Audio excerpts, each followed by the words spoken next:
Hi everyone, good morning and afternoon for the students who are joining us from other sites. We're really happy to be here. Again, we have Karla and Wilson who prepared a really nice lecture on meta-analysis.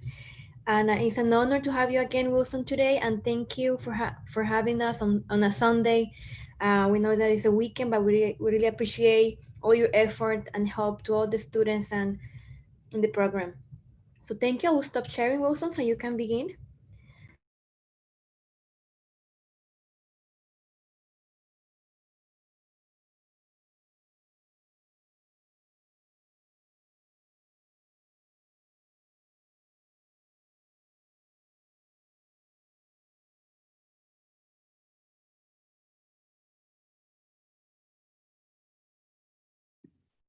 Sorry, hi everyone. Can you hear me well? Yes, we can. Let me just adjust this here.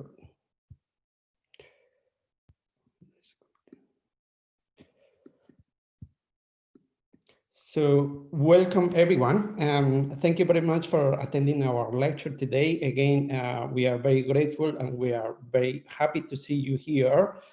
Sorry, we had to wait a little bit because we didn't see enough people in the room, but now I can see around 35 participants, so that's great. Um, we can't thank enough to the PPCR staff, to especially thanks to Professor Franklin, to Alma, for allowing us to be here, trying to learn more some things about in this case meta-analysis. It's been a pleasure to be here, and as Alma said, it's not easy to be here on a Sunday morning. It's really hot here in London, and I don't know, it feels like 40 degrees here. And it's very difficult to combine, the family life with social life, with your work, plus the PPCR life. So we are very, very grateful for you to see you here on a Monday morning. So today we are going to talk about meta-analysis. So this is going to be the 15th week of our PPCR course. Possibly it's going to be one of the last Stata, at least Stata lectures, because as of now we are going to be more focused on some other aspects which are also important in clinical research. For example, including the non-inferiority designs, which is the topic for the not this week but the other week. The topic of adaptive designs, the N-of-1 trials, and then towards the end of the course, we will see, we will dedicate the last weeks on the observational studies, which is a great topic as well. But in terms of data, I think this should be pretty much everything. So I have prepared, I have decided to split this presentation in two parts, because otherwise it's going to be really long presentation. So I don't really want to overwhelm you. So, so the first part, we are not going to talk about data. We are going to talk about the theory behind the meta-analysis and systematic reviews. And I think this is important before talking about numbers and before talking about methodology of meta-analysis, because it's really important for you guys to understand the theory before moving towards the numbers. So my first presentation will be today. As I say, I'm not going to talk about numbers today, and tomorrow we are planning a second part of this presentation, which we will dedicate our presentation for tomorrow to some data exercises to talk about the methodology in terms of the numbers and terms of the maths. For those who are interested, you are very welcome to join us. And Alma hopefully will confirm us the link for tomorrow, so we will we will be glad to see you there tomorrow as well. So that being said, so let's start our presentation. So as I said, meta-analysis is a very interesting topic. I hope you enjoyed my presentation and you learned a lot for today. So what's happening here? Yeah. So let's start talking about this slide. I would like to know your opinion, your thoughts regarding this diagram. I'm sure you've seen this before or some similar diagrams before somewhere else, but I would like to start our lecture by discussing. Do you guys think, do you agree with this classification of the levels of evidence in terms of, for example, the key series and the key reports are not the strongest evidence, obviously, but do you agree that the systematic reviews and meta-analysis are on the top of the evidence? I would like to know, to see your opinions and to hear some thoughts about this.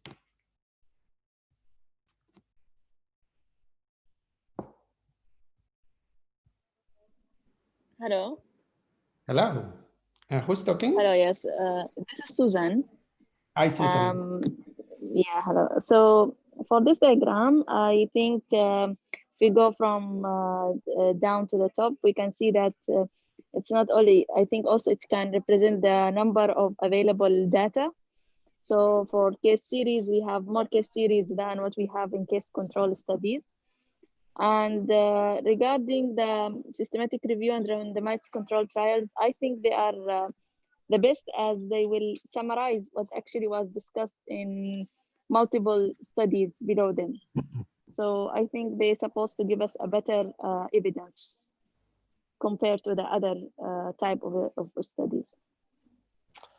Definitely, Susan. So in fact, meta-analysis and systematic reviews are on the top of the level of evidence, but we have to be a little bit careful with this because it depends on the quality as well, because the big question is what would be the better evidence? For example, a bad conducted system meta-analysis with important methodological flows, or a very good conducted cohort study, or even a case control study. So this is the reason I'm bringing this slide for you, because it's not, I mean, the meta-analysis is not a guarantee that this is the best level of evidence. We have to be really careful with the quality of the meta-analysis we are talking about. And whenever you are planning a meta-analysis or even reading a meta-analysis, you should have the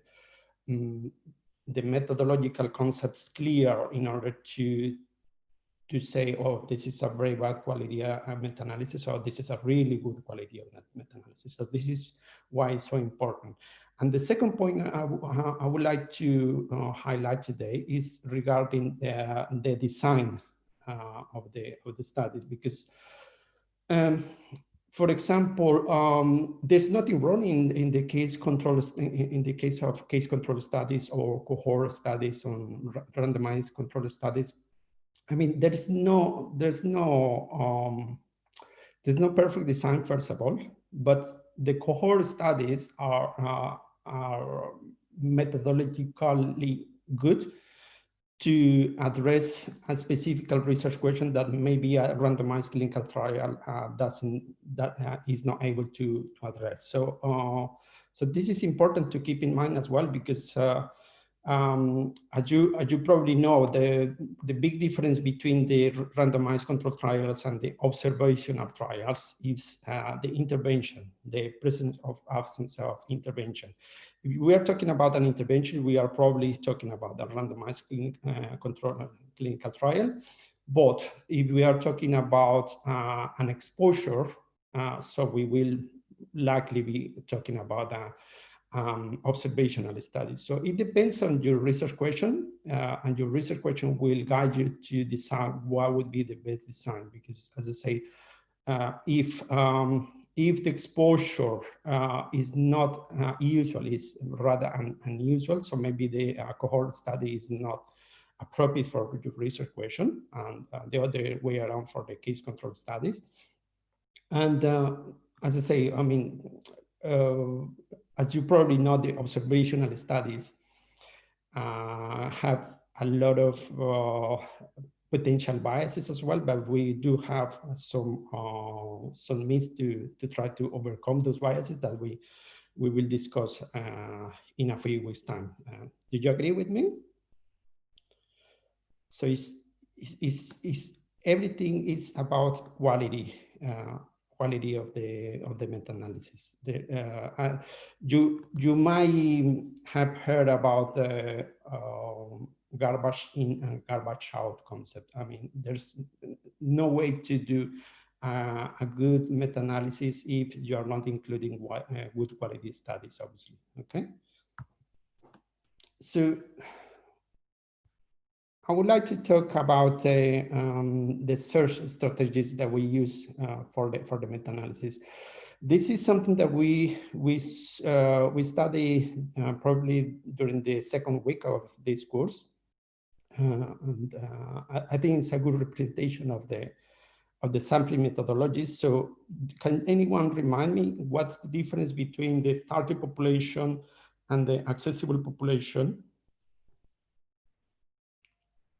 Or can anyone make some comments regarding this slide?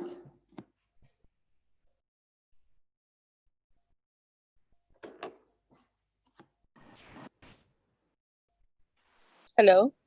Hello. My name is Sarah. Hi, so target population are, for example, the patient with the certain disease that we are planning to study. Accessible population are the patient, for example, that we are seeing in the clinic.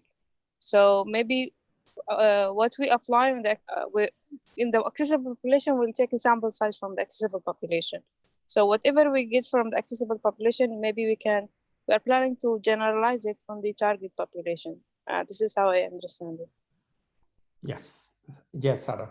But the point with this is that the accessible population, as you say, maybe if you are planning to recruit the patients that are attending in hospital, in which case it's a convenient sampling. But the key piece of information here is whether the accessible population that you are going to try to do the sample is a good representation of the target population. And it has to be the good representation, because otherwise your sampling is going to be biased, okay? So whenever you are planning a clinical trial, it needs to be true. I mean, the accessible population, it needs to be very similar to the target population in terms of everything, in terms of the gender, in terms of age, and in terms of the condition you are trying to explore, okay? So something similar happens with the meta-analysis. Imagine that we are not going to talk about participants anymore, but we are going to talk about studies. But it's exactly the same. I would like to bring this analogy because I quite like to compare these two concepts. So in the same way that the general population, that the target population should be a true representation, the accessible population should be a true representation of the target population. So in the case of meta-analysis, obviously you are not going to recruit patients anymore, but you are going to recruit studies in a way, okay? So the general population translated to the context of meta-analysis would be the literature on the topic, whatever you are interested on. And the target population would be your research question, what a specific topic you are going to try to address in your meta-analysis. And then the accessible population would be the analogy for the studies published in the literature. In this sense, the studies published in the literature should be a true representation of all the existing studies, even the not published studies. We'll talk about the potential biases as well later on.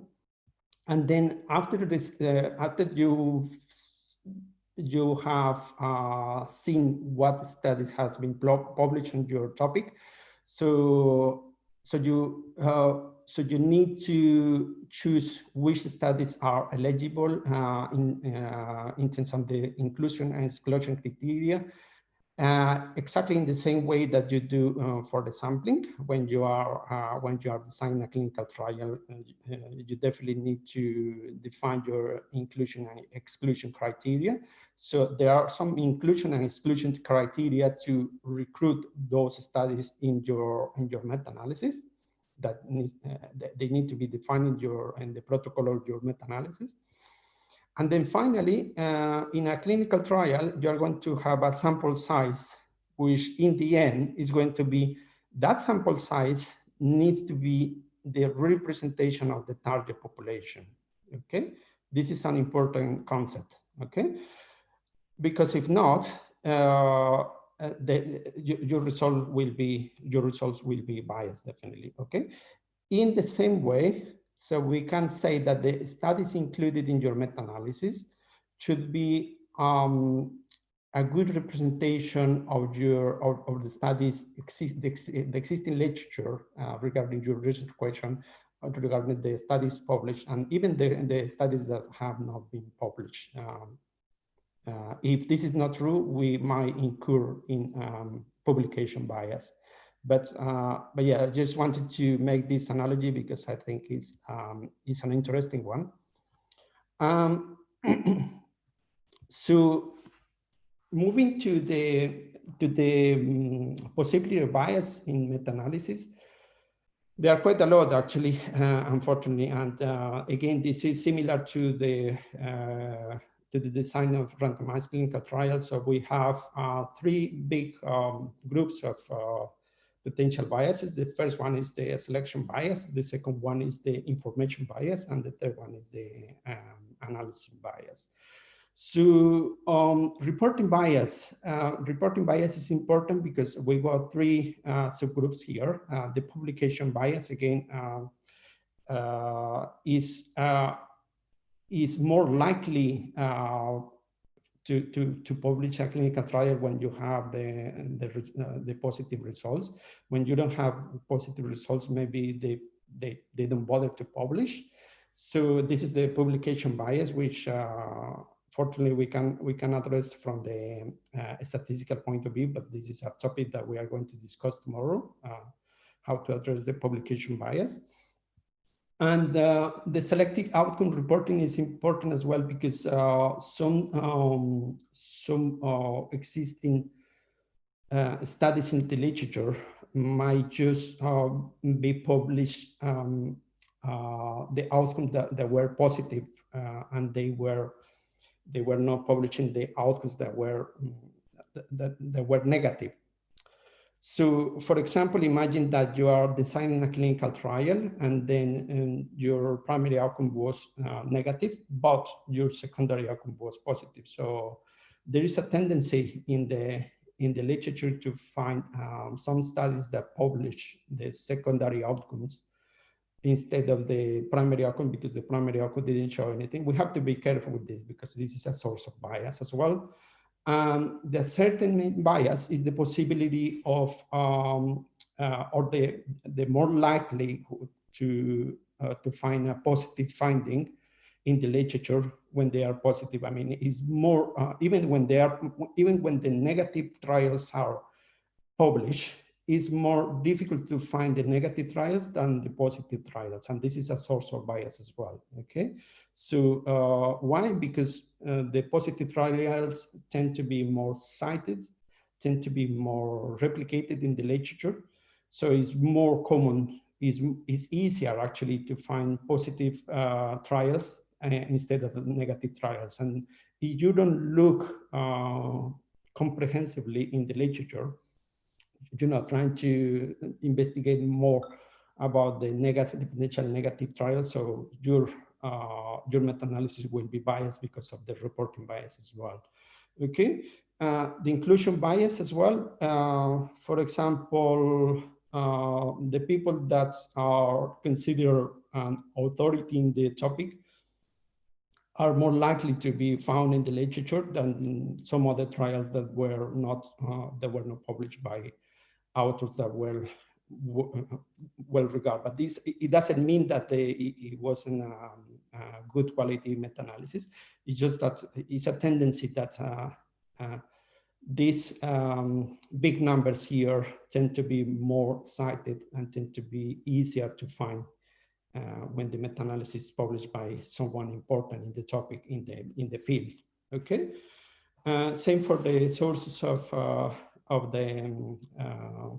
the meta-analysis. It depends on the sources where you are looking for. If you are looking for meta-analysis only published in the PubMed, that might be a source of bias.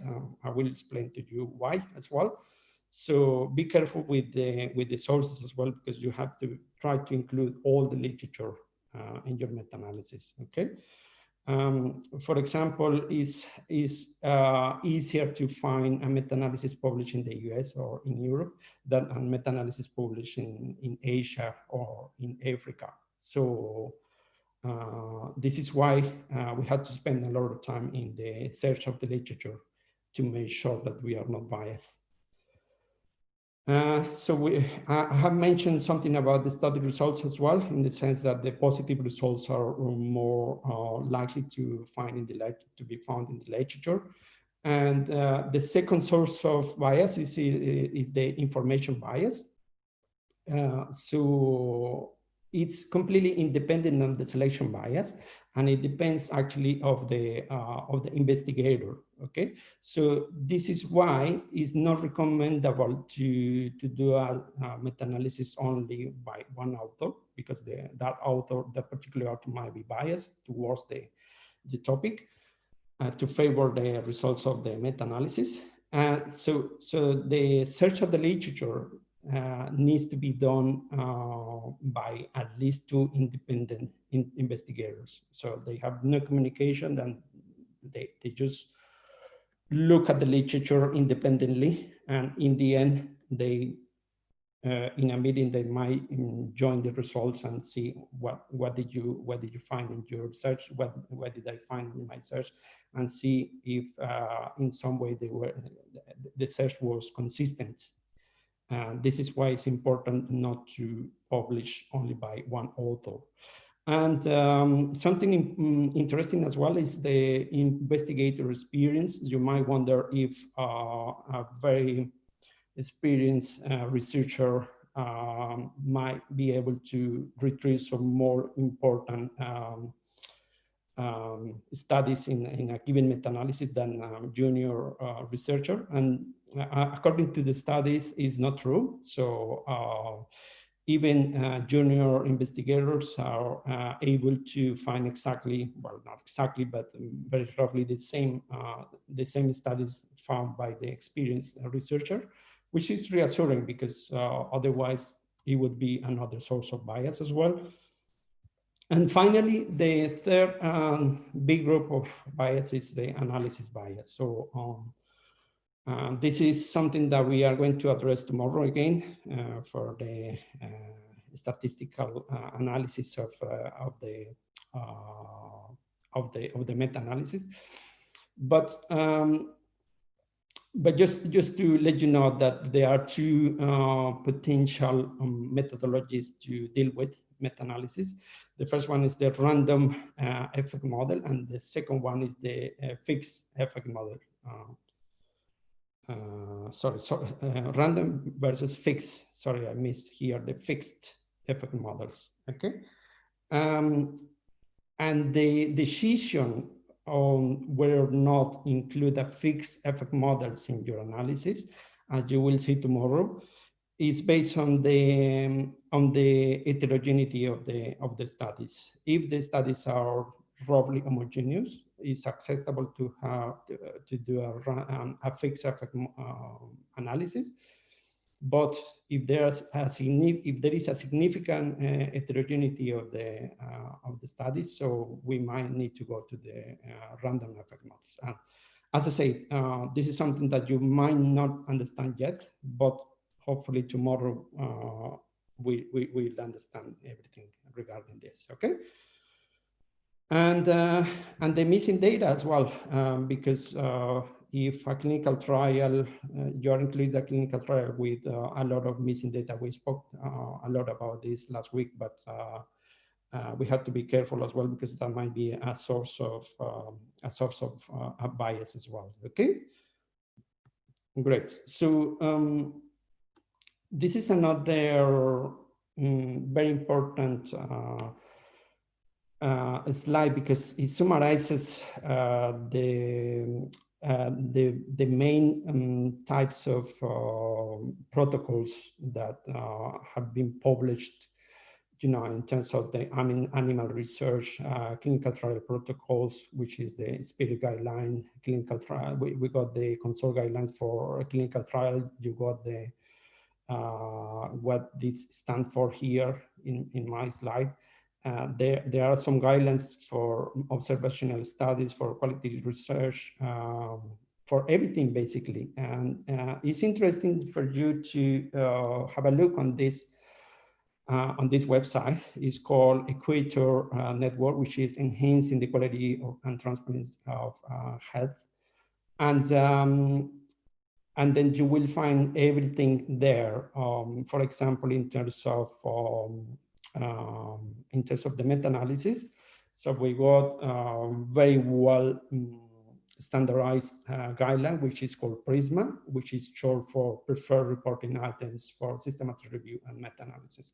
And because this is so important, I would like to stop for a second my presentation here. And if I go to my internet here, and then can you still see my screen here? Yes, Wilson, we are seeing your screen. Yes. Perfect. So let's go for Equator.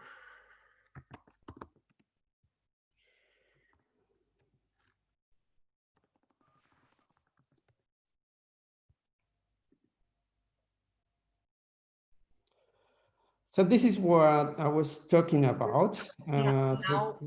Sorry. Yes. Now we keep seeing your PowerPoint presentation, but we are not seeing your. Great, thank you for letting me know, Karla. So you check here.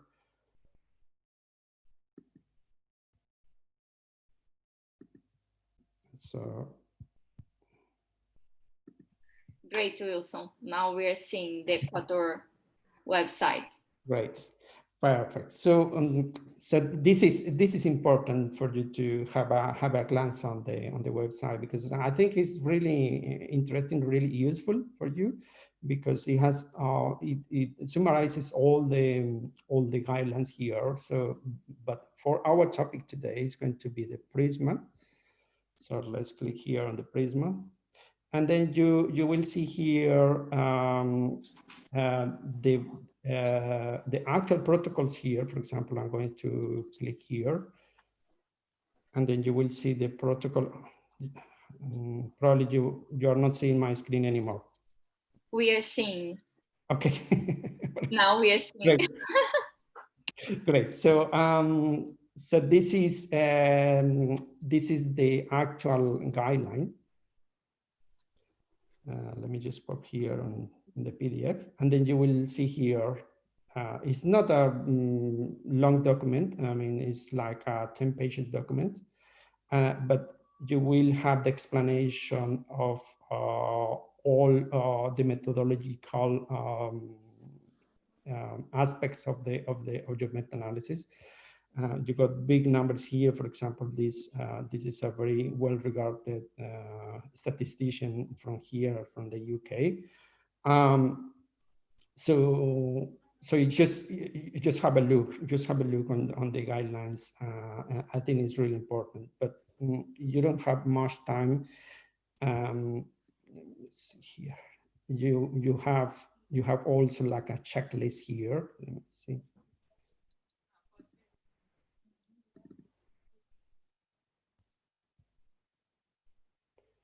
Can you still see my, I'm trying to share a Word document here. Yes. Yes, okay. So this is the checklist. Basically, it's a very short summary of the guidelines. So you have every single aspect here, all the things that you have to keep in mind before planning a meta-analysis.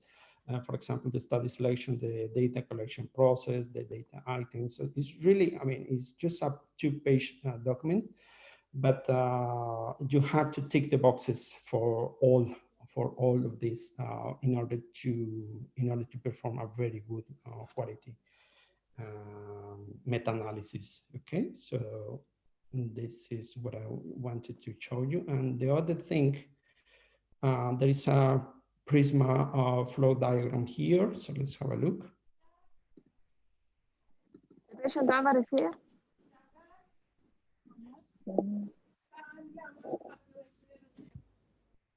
Great. So so this is the flow diagram that you need to include, and you might be familiar already with this because of the clinical trials as well. But there is a flow diagram which is strongly recommended for your meta-analysis report. Actually, if you don't include this, it's difficult to be published, to be accepted for publication. And this is a Word document, so you just need to modify this for your particular topic, so you can modify all this easily. Okay. So this is a must. You have to include this in your clinical trial, in your meta-analysis. Sorry. Okay. So back to my my presentation.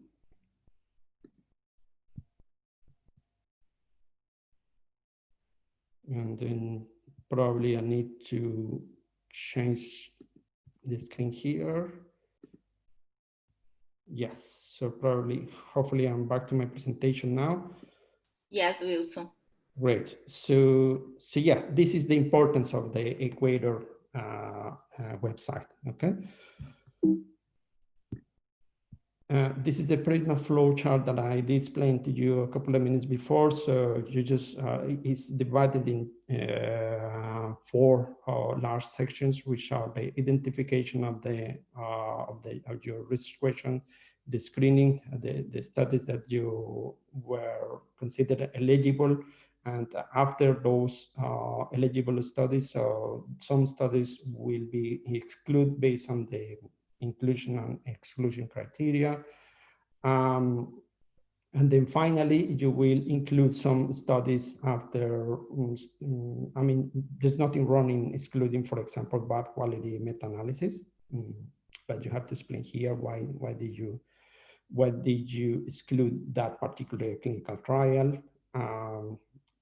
Is recommended to have here, for example, another box explaining why, what was the reason for the retrieval of that study, in the same way that we explained in the clinical trials what was the reason for excluding those patients that were initially eligible. And then how many studies were included in the qualitative synthesis, and then how many studies were included in quantitative synthesis. We haven't spoke about difference between the qualitative and the quantitative synthesis, but basically, so for any systematic review, regardless the homogeneity of heterogeneity of the studies, you have to conduct a qualitative synthesis. But the quantitative synthesis is only recommended for those studies that you consider homogeneous. And I will talk about this later on, what I mean by homogeneous, okay? And finally, studies including the systematic review and studies included in the meta-analysis. That means that So before starting, you must have cleared your research question, but you don't really know if your work is going to be a systematic review or a meta-analysis. And the reason for this is because you don't know how much heterogeneity is going to be between the studies. So actually, you basically you can't compare. You have to compare oranges with oranges, and you are not allowed to compare, for example, oranges with apples. So if you consider that those particular studies are not homogeneous enough, so there's nothing wrong, but you still are allowed to present a systematic review. But if those studies are considerably homogeneous, and again, there are statistical techniques for to evaluate this aspect.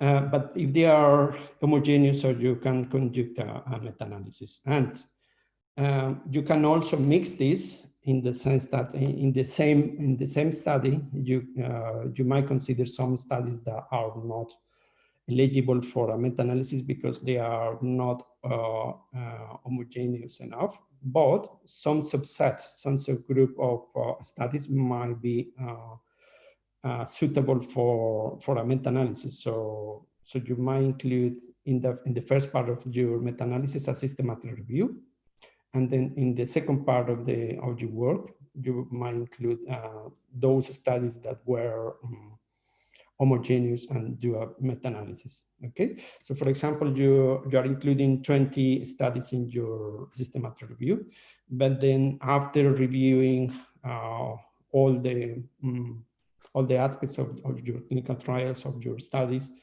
you decide that only 5 out of the 20 studies are eligible for a meta-analysis, so there's nothing wrong. So you just do the systematic review for the 20, and then in a second part, you do a meta-analysis for those 5 that were suitable for comparison, for analysis. Okay. Now, I would like to spend a few minutes in this slide because this is another important concept for you to understand, and why this is so important, because we have to be very comprehensive with the literature review. Okay, so in many journals, possibly no journal editor is going to accept your meta-analysis only with one source of search. So you have to include at least 2. So in this slide, I'm going to summarize the most important sources of literature search. So basically, there are 3 types of search. The first one is the electronic search, the online search. The second one is the hand search, which might be more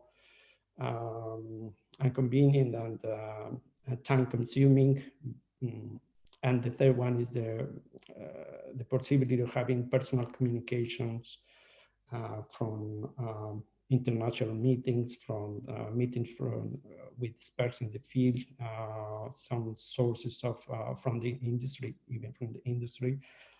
So this is also acceptable if it's appropriate to include in your search. Okay, so having said that, unfortunately, many if you look at the literature, many meta-analyses are based only on the electronic search. There is no mandatory to do a hand search or obviously to include any personal communication, but it is strongly recommended, because by doing a hand search, you are going to make sure that, again, that these studies are a true representation of your research question or your topic that you are trying to explore, okay? But again, I mean, this is not mandatory, but it would be a really good idea to have a hand search. How do you do this? So you have to go to the library and speak to the librarian.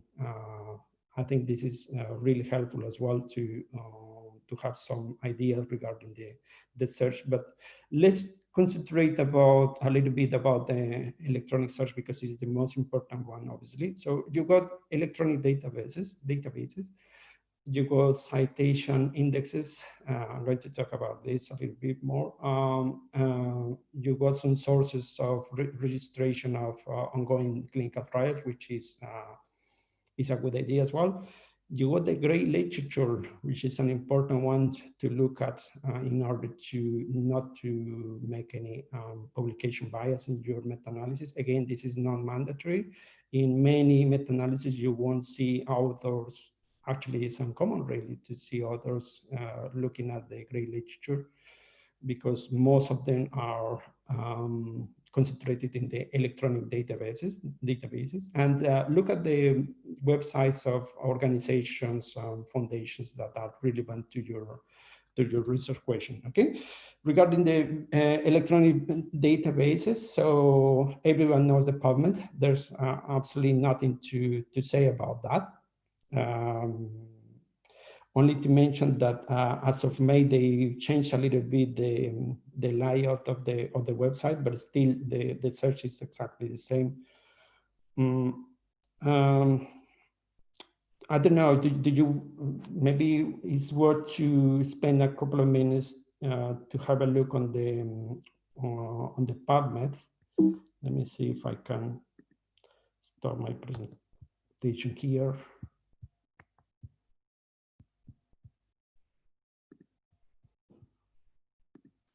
Can I ask you a question? Yes. It's Flavia from Brazil. Hi, Flavia. Hi, Flavia. Hello. When we are doing research on a topic that is very specific for the population, I mean, most of the studies are published in English and they use specific population like US population or whatever. What should we do? I mean, should we go to, it's easier to do more personal analysis? Is there any strategy to approach a specific population? So this is my question. Thank you. Are you planning to do anything specifically, or this is a general question regarding the a specific population? No, I'm gonna give you an example. I'm a breast radiology, and the characteristics of women in Brazil is very different from, I would say, I don't know, Israel. They have a largest Jewish population where breast cancer is more. I mean, it's different. The incidence in breast cancer in different populations are extremely different. So you can't rely on a study saying, this is the percentage of breast cancer. So that's the example. So in which case, possibly the PubMed is, it might not, I mean, you have to include the PubMed anyway, but you definitely need to have a look on the alternative searches. And let me just speak about this in 5 minutes or so, because I'm going to speak about all the possibilities of search engines, and one of them is from Brazil, actually. So let me just speak to you in 3 to 5 minutes. Okay. I thought it was like an easy question. No problem. So thank you very much. And thank you for your yes, Karla. Maybe a comment regarding Flavia's question. I guess you will need to include PubMed and European source and so on. But based on your study population, for example, for the meta-analysis, you will exclude, for example, trials that include only American women. So in the end, you will include in your meta-analysis only papers that includes the population that you are interested in. I guess, but I understand your concern, and maybe you will not find a lot of source. So, but thinking the population that you want to apply the results of your meta-analysis, you will need to exclude American, European, and other country women. Do you agree, Flavia, with this strategy? Sorry, I forgot to unmute my phone. Yes, yes, no, I agree. But I thought there was something like different that we could have done. And this is a nice lecture to ask about it. Thank you, Karla. So, Karla, thank you for your comment. I think I completely agree with your observation. So you have to narrow your research question in terms of the population. We're going to talk about this in 5 minutes, but anyway, so again, the same analogy with the recruiting patients for a clinical trial. So you have to have inclusion criteria and exclusion criteria for your clinical trial, right? So in the same way, you have to have inclusion and exclusion criteria for your studies. So if you are looking at very specific population, so this is the way to do that. Just try to narrow your research question in terms of the population. As Karla said, you might not find much literature about this, but still you have some other sources of search.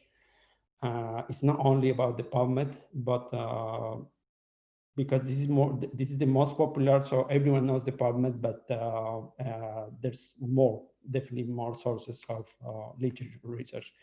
And because if, for example, if you are trying to explore a specific topic in breast radiology, and you are looking at only in Brazilian population, so you might have a look as well on the PubMed, because some Brazilian researchers might have published something in the PubMed as well. So it doesn't really prevent you to find good studies in the PubMed, obviously.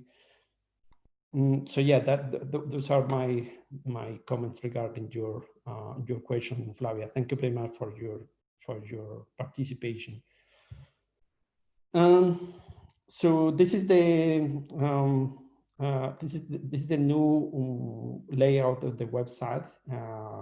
This is something that came up as of May this year. But again, this is completely new, but the advantages are exactly the same. Let me just have a look if I can. Wilson, we are not seeing the PubMed website.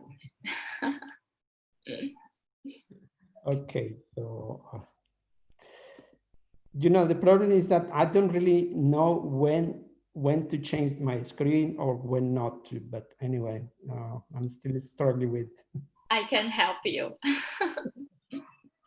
Okay, so now it should be there. So yes. Yeah. Okay. Let's explore something in the PubMed.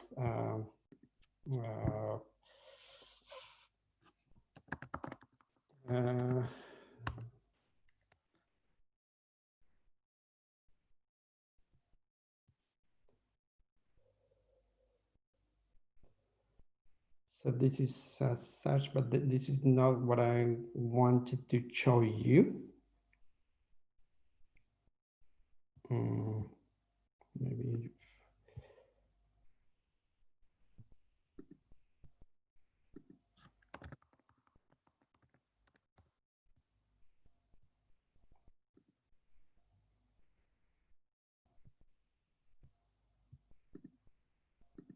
Yes.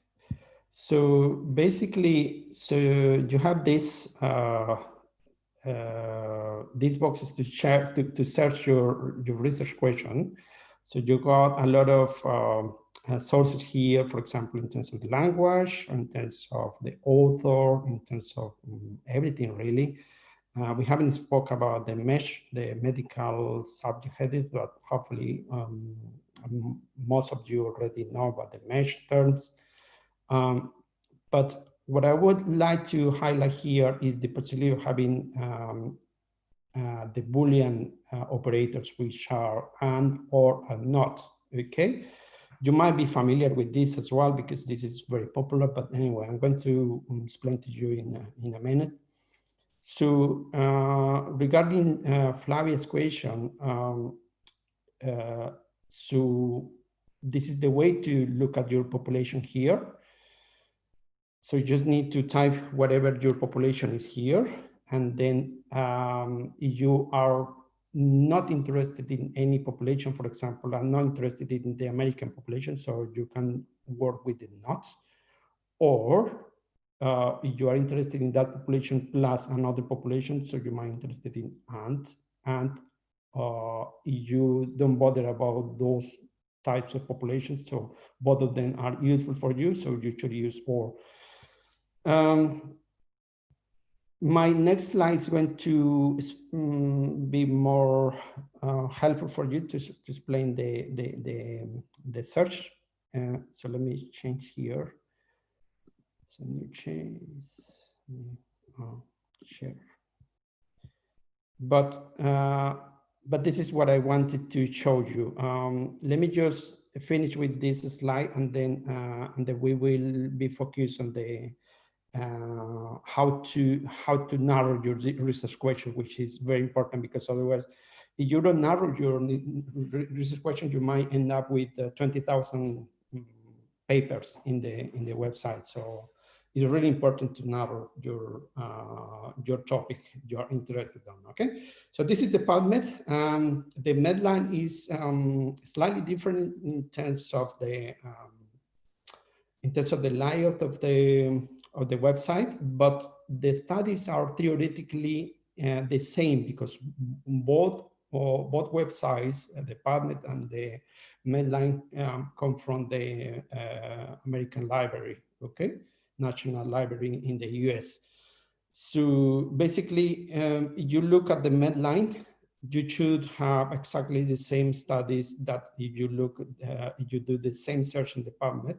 So it's up to you, really. You want to report in your meta-analysis, or we look at the PubMed, or we look at the Medline. It's basically the same search, okay?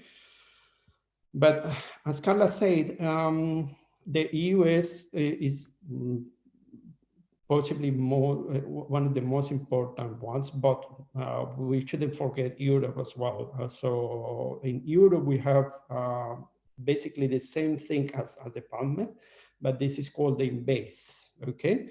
And again, most researchers, most investigators doing a clinical trial, they just look at the PubMed and the base, and for most journal editors, that would be acceptable to look at those databases, and that's it, okay? Why? Because you are looking at the US and Europe, which are the most important databases. But again, it doesn't include Asia, Africa, which is could be a problem, but you have to consider it as well, your research question, what you're trying to look at.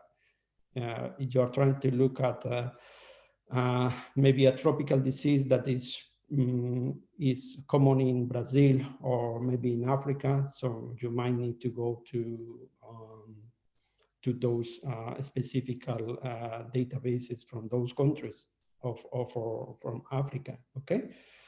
And before talking about the Cochrane, let me just talk to you about a couple of things.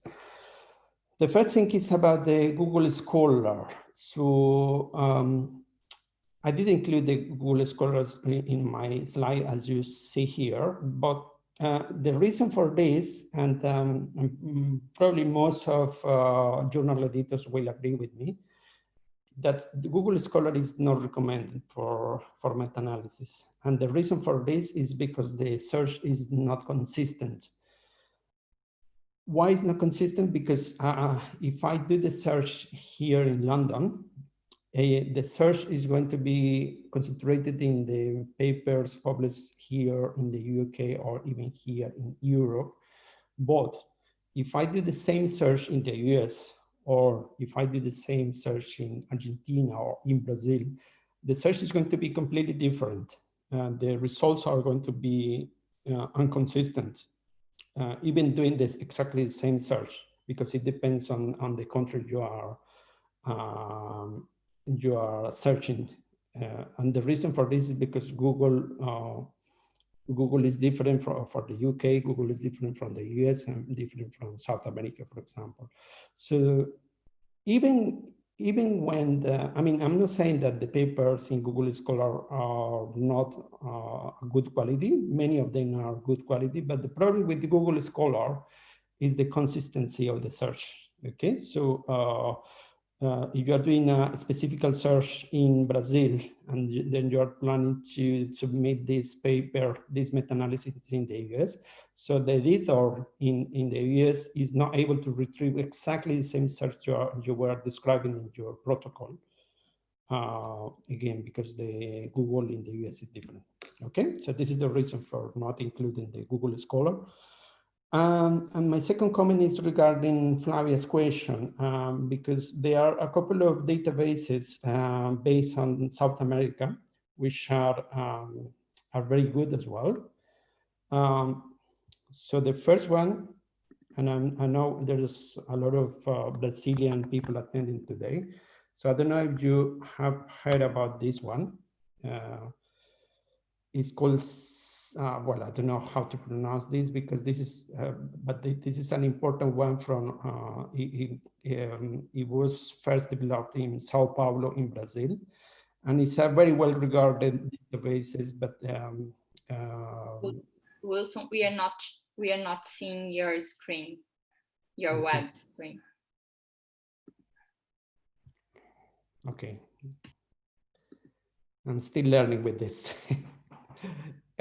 So you're seeing now, right?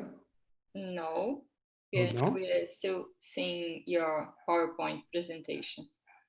Oh, yes, but I'm just trying to write something here in the... Sorry. Yeah. Okay, Karla. So I don't know if you've heard about this. This is coming from Brazil. It seems to be very popular in South America. It's a platform developed in Sao Paulo, and it's a very important database from South America as well.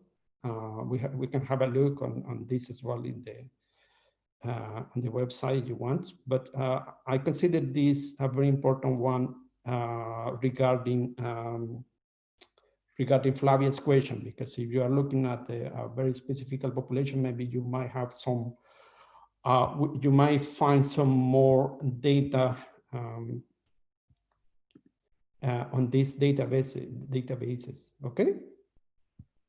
So you are seeing here my Google, yeah?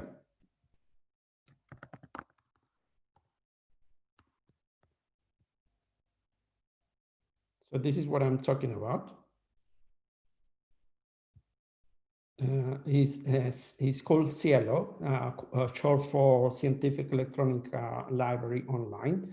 It's been on the website for 20 years, and then you can have a look on this. There are some papers published in Portuguese, some papers published in Spanish. But this is an alternative, nice way to do this. As you see here, the Scientific Electric Library Online Cielo is an electronic library covering a selected collection of Brazilian scientific journals. So that might be a good suggestion for you, Flavia, if you are looking at something with some database for a very specific population. You might have a look on this, okay? And the second one, and again, I have to change my screen.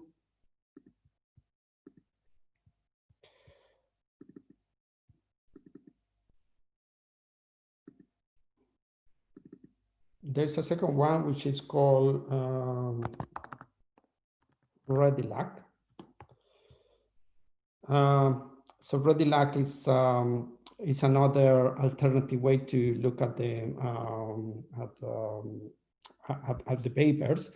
And in this case, it was developed by researchers in Mexico. So it's an alternative way to, especially if you are looking at, for example, papers published in Spanish, or maybe papers published in a very specific population in Mexico. So that might be a good idea as well, okay? But other than that, so these are the main sources of electronic source, the PubMed and the Embase. One of the disadvantages of the Embase is that you can't really work at home because you have to log in your library or in your hospital. Okay, so this is why I can't really show you the Embase layout in my computer, because I can't really get access from home. Okay, so you have to go to the library and do your systematic search in Embase in the library or in the hospital. Okay. Obviously, this is not the case with the PubMed because you have access everywhere, but this is one of the disadvantages. And finally, the Cochrane library. This is the third one, and if you decide to go for a meta-analysis, it's a very good idea to combine all these searches, the PubMed, the Embase, and the Cochrane library. So the Cochrane library is not only about meta-analysis. They have a way to search clinical trials as well. And then they have Boolean operators exactly in the same way as I showed you with the PubMed. So it's a interesting way to do your search as well. So these are basically the most important ones. I think most of you will agree with me that the PubMed, the Embase, and the Cochrane library are the most important ones in the field of meta-analysis. But then we don't only have electronic databases, we have citation indexes as well. So again, the one for the US is called Web of Science, and the one from Europe is called Scopus, which is a property of Elsevier. And Elsevier is, it has the headquarters in the Netherlands here in Europe. So the reason for looking at the citation indexes is just try to look, let's imagine that you are interested in a very specific topic, but that you might be interested as well in looking at some well-regarded authors, researchers, that they are very expert, they have the expertise in the topic. So you don't have any idea which investigators are considering the top one in the topic. So maybe that might be a good idea to go for the citation index and see who is publishing regarding your topic. You will have the information about, for example, as a specific author,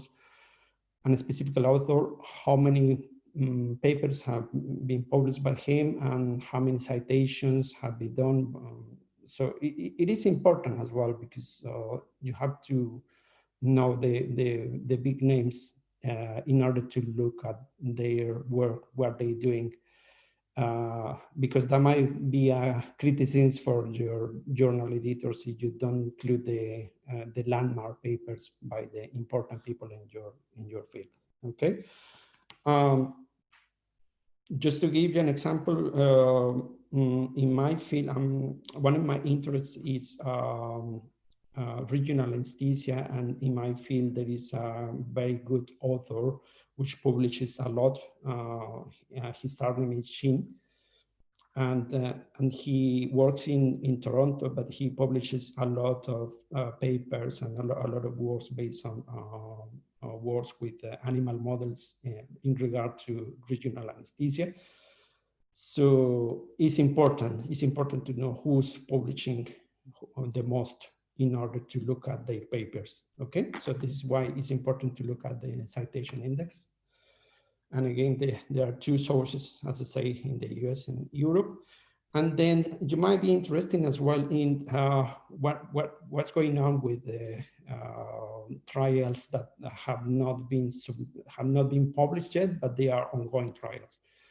So many of you have heard about the clinicaltrials.gov, but this is not the only way to look at this. let's have a look quickly on the clinicaltrials.gov.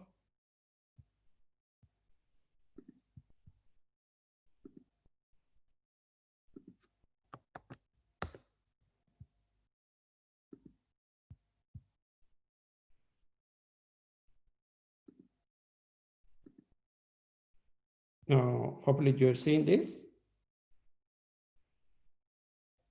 So as you can see here, so it's very easy to find any studies, for example, recruiting and not yet recruiting studies, all the studies, condition of disease, other terms in which country you are interested on, and then look at your search here. Okay, this is the official website for the clinicaltrials.gov. But as I say, this is not the only way.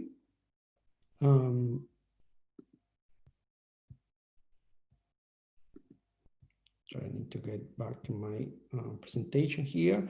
And this is an alternative way to look at the ongoing clinical trials. So www.centerwatch.com. So you look at this again. Let me just have a quick look here. I need to show you.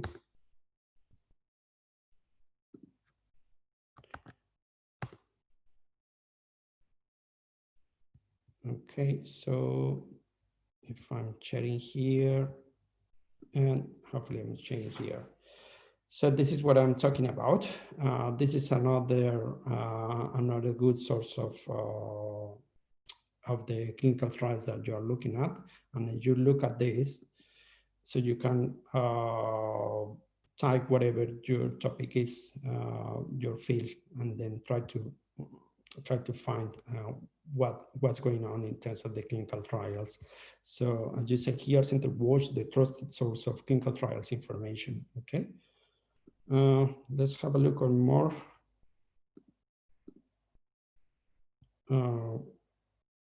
Just disregard this because it doesn't exist anymore, but there is another one which is www.controltrials.com.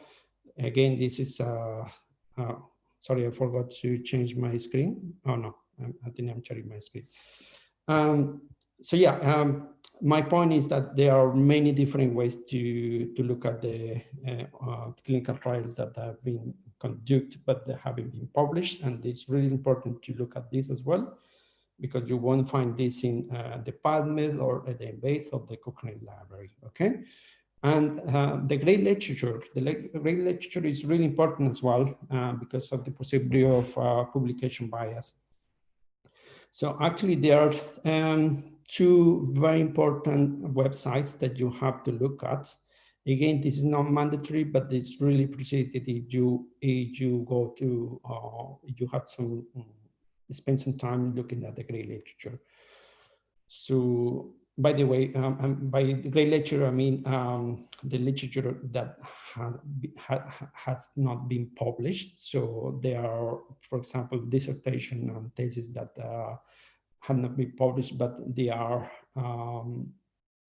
here, for example, in this website. I'm going to show you. This is called ProQuest here, and I'm going to go again for my Google.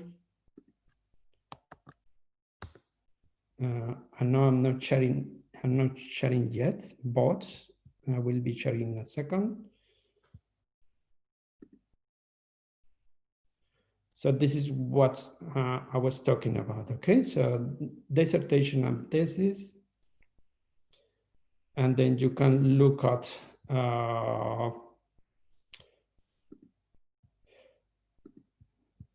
for libraries. Let me just see dissertation.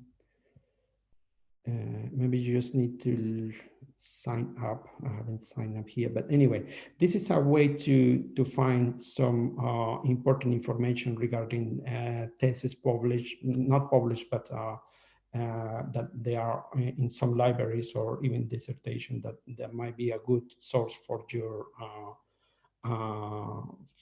meta-analysis. Let me just check here again. And then the very last one, which is called Open Gray. I'm going to go for the upper grade.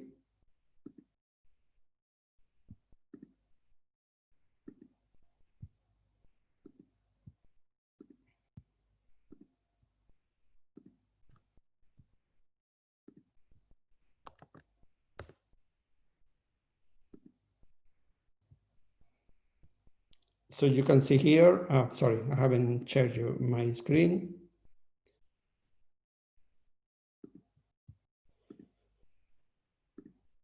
And so this is what I'm talking about, okay? System for information on grade literature in Europe.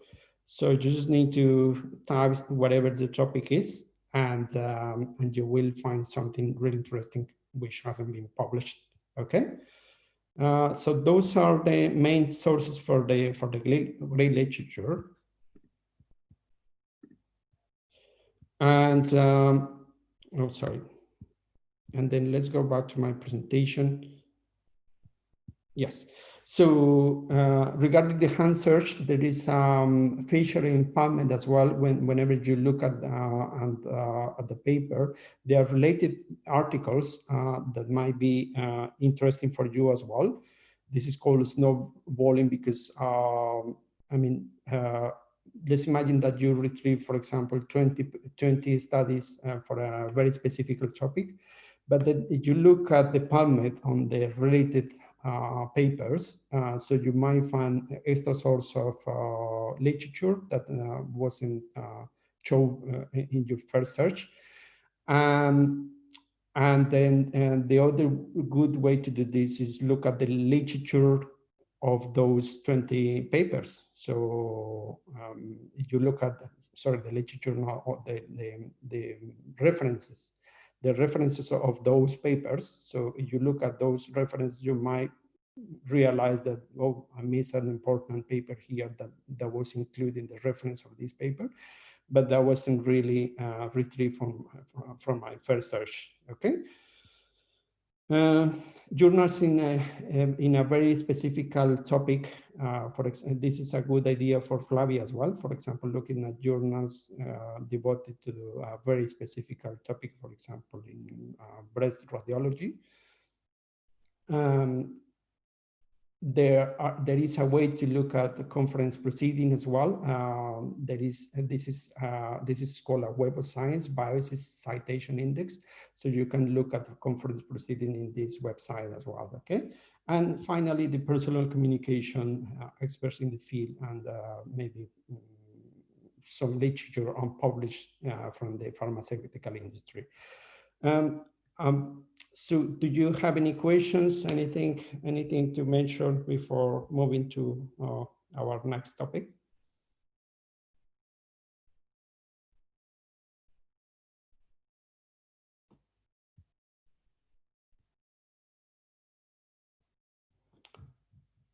Great, so everything clear so far. At this point, I would like to make a 5 minutes break, so you guys can have a glass of water before continuing. So shall we come back in 5 minutes time? Okay. Great, thank you everyone.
Great. So let's continue with our presentation. So I've been, yes. May I add a comment on chat? Pablo, Rosiane, and Vladimir are discussing a great point. If the hand search could negative influence a meta-analysis, because it will make difficult a reproductivity. When you do a meta-analysis, you want to use a strategy that can be reproducible, correct? And maybe if you have access in your country or a specific book in your country, you will not have access in another country. But I comment that when you plan a meta-analysis, you want to include as much literature as you can, but in the end, you must evaluate the quality of this paper and information to add this information in the final analysis. But in the pretty beginning, you want to access as much as you can information. That's because you use electronic search, hand search, and personal communication, as you explained. But I guess the students had a great discussion on chat. That's why I'd like to bring this for you to discuss also. Yes, Carla. So this is an interesting comment as well, because it's, I mean, some people might think, oh, this is not reproducible anymore. But I think one of the biggest concerns of meta-analysis and one of the biggest criticisms is the serious possibility of publication bias. So this is a big problem that we, as I say, we might address this problem from the statistical point of view, but you really don't know if you are incurring publication bias. And this is something important to keep in mind. And this is the point of looking at the great literature of the hand search, despite the fact that this is not reproducible, but you can describe in your protocol, I did an electronic database search based on PubMed, on the Embase, and on Cochrane. But in addition to this, I did some hand search, and I did some search in the great literature, which is always appreciated. As you say, Carla, so we have to include as much studies as we can. Let me just back to my first slide. So same as the target population. So you just need to include as many studies as you can. Don't worry if they are not appropriate for your study, because you will have inclusion and exclusion criteria. So in the end, you're going to have the studies that you are interested on. But only in this way you can address properly the problem of the publication bias. Because if you don't make this effort of looking at the great literature or the hand search, it's very difficult to tell the journal editor. I was really committed on the search of other sources in order to prevent any publication bias in my meta-analysis. Another similar comment was done by Susan in the chat in terms of the snowballing. So she was commenting on the fact that if you are doing small snowballing, your results might not reproducible anymore. But I think you're right, Susan. But I mean, there's nothing wrong in doing this. Actually, this is described in the literature for the search strategies. And you just need to include in your Prisma. Oh, no, this is not the one.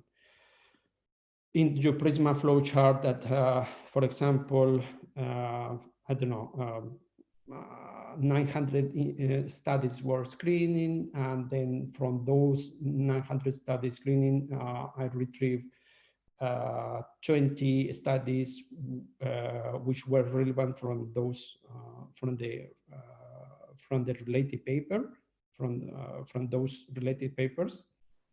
And then you can explain this here in your flowchart, and there's nothing wrong in doing this, really. Actually, this is recommended. So my next, my second part of this presentation is actually how to look at the, how to do a good electronic search, which is an important topic as well, okay? So I'm still sharing my screen, right? My PowerPoint? Yes, Will. Yes, great. So again, this is an analogy. It's exactly the same as the PICOT framework that we talked about a few weeks ago. So you remember the population, the intervention, the comparison, and the outcome for the design of clinical trials. And it's exactly the same. I like to do analogies because it's really important to make some sort of connections to your brain in order to integrate all this information, because otherwise it's really difficult to consolidate your knowledge. So it's exactly the same as the population intervention comparison outcome that we spoke about in clinical trials. So the way to do this is, so as Flavia said, so you have to be focused on your very specific population, okay? Which population are you interested in, okay? So there are multiple ways to describe your population, and this is really important to know as well. Because you have to keep in mind the alternative spellings, which is really important. So you know the spellings are different from the American English compared to the British English, and this is really important to keep in mind because, for example, let me give you an example. I'm just trying to write here. In my field, you know, I'm an anesthetist, so in this country, anesthetist is like this, but in America, is anesthesiologist, okay? And it's exactly the same. For example, in this country, we say anesthesia, and in America, they say anesthesia without the A, okay? For example, in the US, they say esophagus, but in the UK, we say esophagus, right? In the US, they say edema, and in the UK, we say edema. So you see how different is the spelling and how important it is to keep in mind this. So the way to do this, I'm not talking about the population, but this is just an example. But the way to do this is just think about the alternative spellings, think about the plurals as well. So you have to look at both of them, the singulars and the plurals. Think about the abbreviations that are considered the standard abbreviations. Think about the synonyms, which are very important as well, okay? Related terms, as I spoke to you about the PubMed, and the truncation, which is nothing else than, so if you are interested in anesthesiology, for example, so you can actually type anesthetic and then start here. So this is a truncation. This is what we call a truncation, which means that the search engine is going to look at all the mesh terms starting with anesthetic, regardless the finishing of the word. So this is the truncation. Okay. So once you have defined your population, we can make an example, but let me just finish with this presentation, with this slide, and then we can go for an example. But what I'm trying to say is that after the alternative spellings, you have to use the Boolean operators here, or alternative spelling, or plural, or the singular, or the abbreviation for that population, or the synonym for that population, or the related terms, and so on, okay? And once you are done with this, and then you go for and, because you're interested in the population and the intervention and the comparison and the outcome, okay? So same for the intervention or whatever the alternative spelling for your intervention is, or the plural, or the abbreviation, or any synonyms that you might be interested on, and so on. And then the comparison, again, regarding the comparison, think about this, okay? And the outcome, okay? So in this way, you're going to have a huge equation, but this is the way to do this, okay? Because if you don't do this, you might miss some important papers, or you might end up with a massive search of 20,000 or 30,000 papers that you have no time to look at every single paper. So if you narrow your question like this, you might end up with I don't know, maybe 180 studies, and then you can work with this. This is more handling, okay?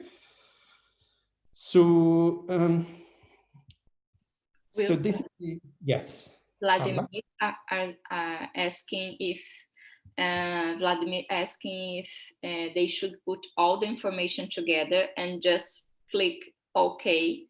And for example, PubMed, Cochrane, and Bayes will show this paper all together. For example, in my field, patients operated from tetralogy of Fallot, or for example, TOF, or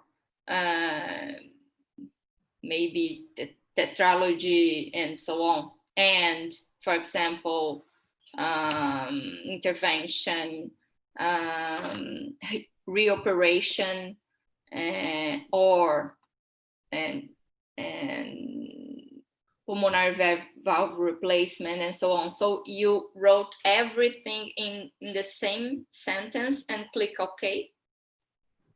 Not really, no, this is not the way. I'm going to show you, let me show you, for example, the Cochrane to see what it looks like. Sorry, let me just go quickly. I'm not sharing the screen yet, but let me just go to Cochrane quickly, and I will share the screen very, very shortly, okay? So,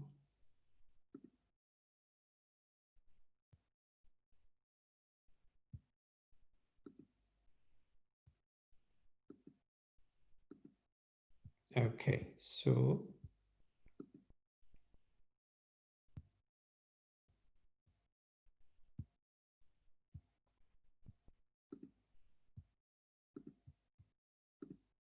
okay, so am I sharing my screen now?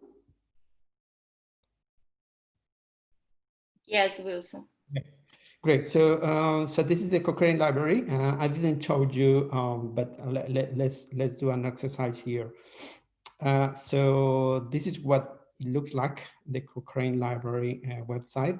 So you go to advanced search. I'm going to go here, advanced search. And then you are going to have here this dialog box, okay? So let's imagine, as Karla says, she's interested in oh, sorry.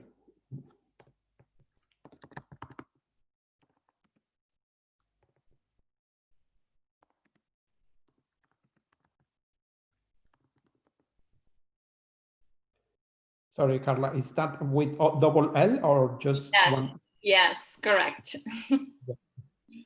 So, so you look at this, and then you click at this button here, plus, okay? So it will give you another dialog box here. So you see here the Boolean, the Boolean operators here, and or not, okay? So let's imagine that Karla is interested in the tetralogy of Fallout, and let's see. Just 1 second. Record title and abstract with your publication type. Let's go for the record title, okay? And then here, for example, title abstract keyword, tetralogy of Fallout. An alternative way to do this would be Fallout tetralogy, for example. Fallout tetralogy. Sorry, it should be or, okay, because this is an alternative way to look at the population. And then again, or Fallout tetralogies in plural, okay? And then you click at this, and then let's say that you are interested in an intervention, which is pulmonary valve replacement. So let's pulmonary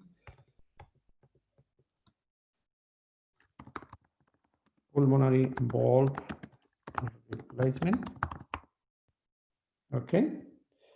And then this is my intervention. Okay. So you click at this, it should be or now, because this is an alternative way to look at the pulmonary valve replacement. So for example, if you look at PBR, okay, PBR, and then so on. So this, and then when you finish with your search,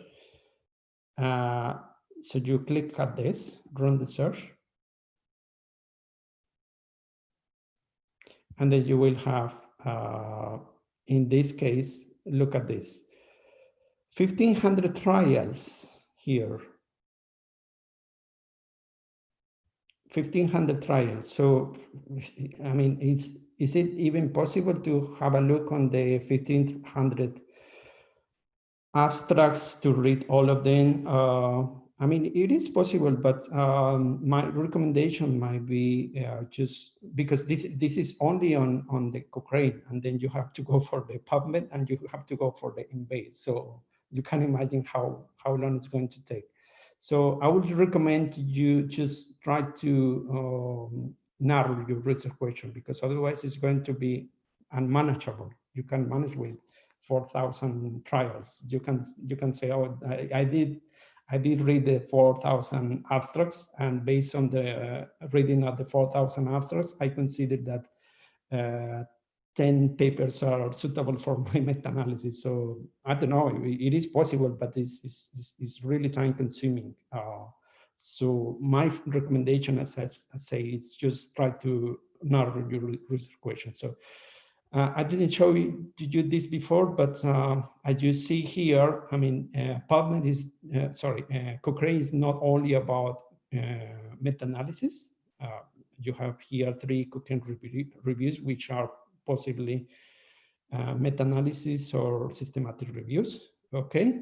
But when you perform the search in the Cochrane, you can actually look at trials rather than meta-analysis, which may or may not include in your final meta-analysis. So this is the way to do this, and same for the Embase and same for the PubMed. Is that clear? Is it clear, Vladimir? For me, it's great to see how it works. Great. Okay, so let's go back to the. Thank you too much. very clear for me now. Perfect, Vladimir. Good. So, so yeah, this is the way to do this.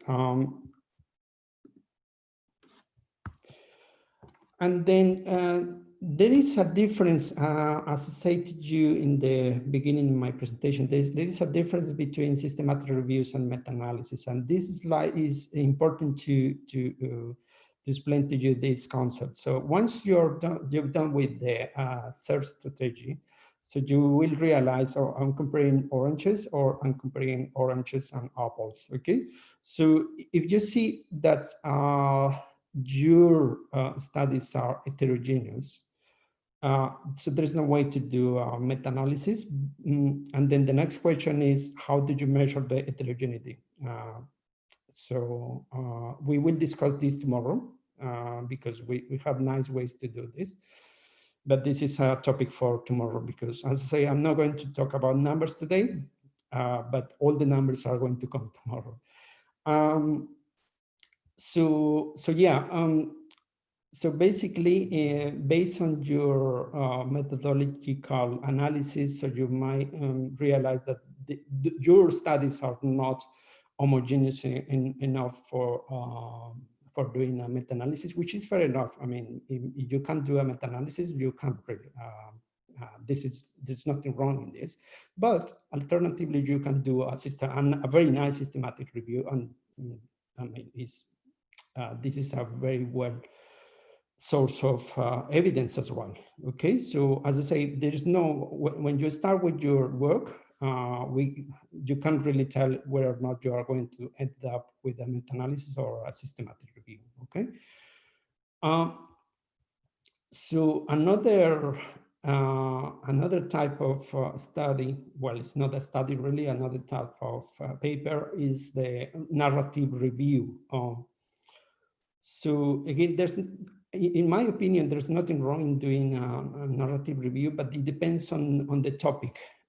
It depends on the topic you are publishing, you're interested on, okay? So if you're interested on a very specific population, intervention, comparison, outcome, and and this is not really appropriate to do a narrative review. I mean, you really need to be systematic in your research. You really need to describe your methodology, because otherwise they are not going to accept a narrative review. And even a narrative review should have a systematic review in order to assure that you're not really biased with your search.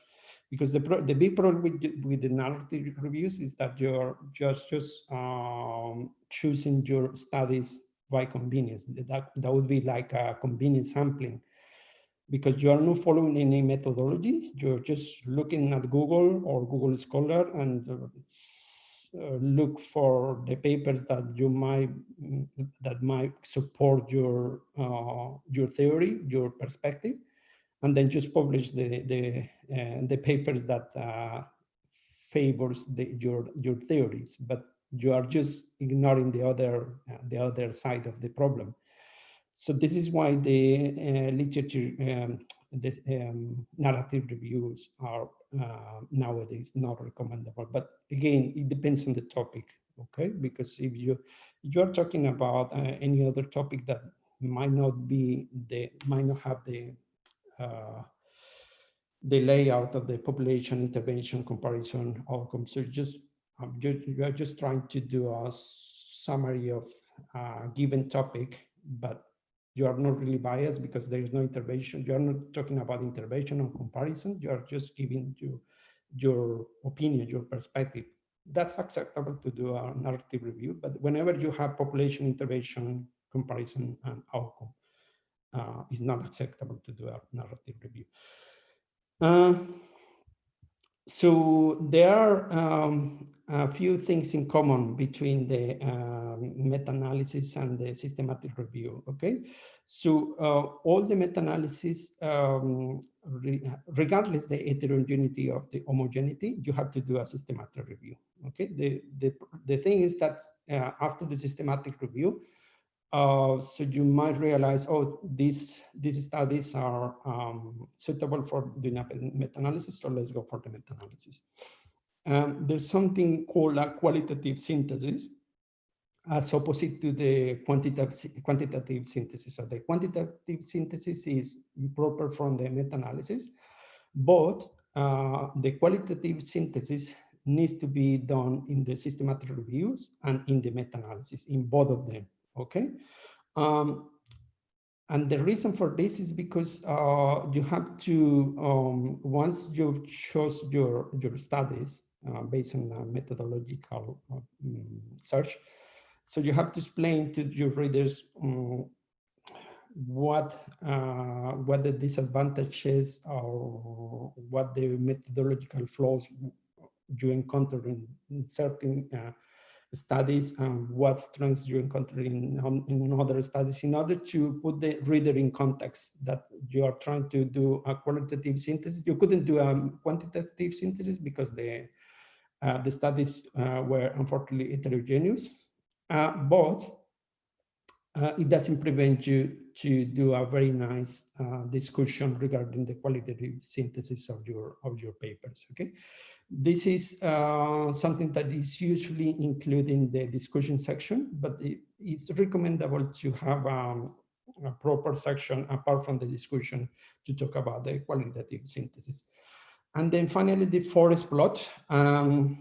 So we are going to talk about the forest plot tomorrow as well, but regardless the strategy that you chose, I mean, regardless systematic review or meta-analysis, you have to do a forest plot. Okay, so there is the difference between the forest plot of systematic review and the forest plot of meta-analysis is that the pool estimate is not informed in the systematic review, but it doesn't prevent you to do a nice forest plot to try to summarize your papers in that diagram. Okay. Again, you may or may not understand this, but tomorrow we are going to discuss a lot about forest plots as well. So don't be worried about this for now.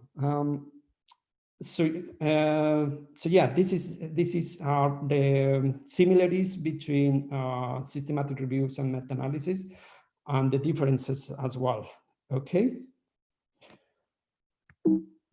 Now I would like to share with you a nice paper that I have found a few days ago. Let me just.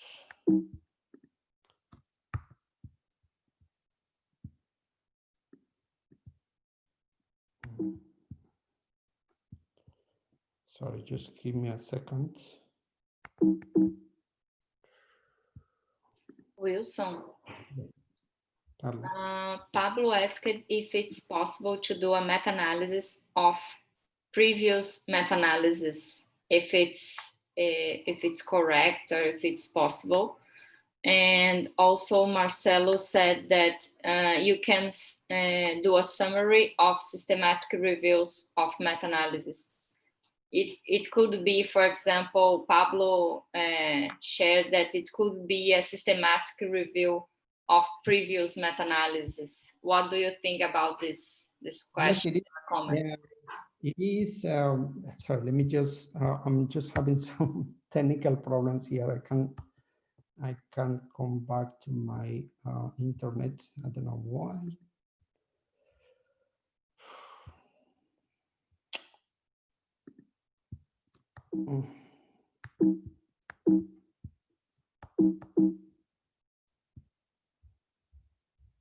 So I'm just going to stop sharing here a little bit to see what happened here.